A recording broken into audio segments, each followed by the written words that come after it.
కిరణ్ అబ్బవరం మరో సినిమాతో తిరిగి వచ్చాడు. కే అక్షరంతో ప్రారంభమయ్యే టైటిల్స్ పరంపరను కొనసాగిస్తున్నాడు.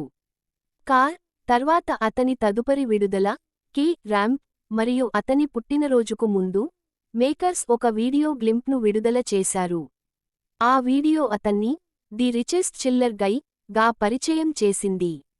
టీజర్లో కిరణ్ కుమార్ అనే నిష్కపటంగా మాట్లాడే యువకుడిగా నటించాడు. ఈ గ్లింప్స్లోని ఒక అద్భుతమైన డైలాగ్ నేటి ప్రేక్షకులలో ప్రతిధ్వనించే ఒక సెంటిమెంట్ను సంగ్రహిస్తుంది. మనం అంలో మలయాళ ప్రేమకథలను చూసి వాటిని హిట్ చేస్తాము, కానీ తెలుగు ప్రేమకథలతో మనకు సమస్య ఉంది. ఆ చిత్రాలలోని ప్రామాణికత తరచుగా మనలో లేదు. అయినప్పటికీ ప్రేమ నిజమైనదిగా అనిపించాలని మనం ఇప్పటికీ కోరుకుంటున్నాము. ఈ రొమాంటిక్ డ్రామాలో యుక్తి తరేజ కథానాయికగా నటిస్తోంది.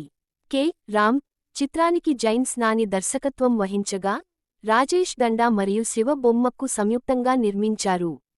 కే రామ్ అక్టోబర్ 18న విడుదల కానుంది.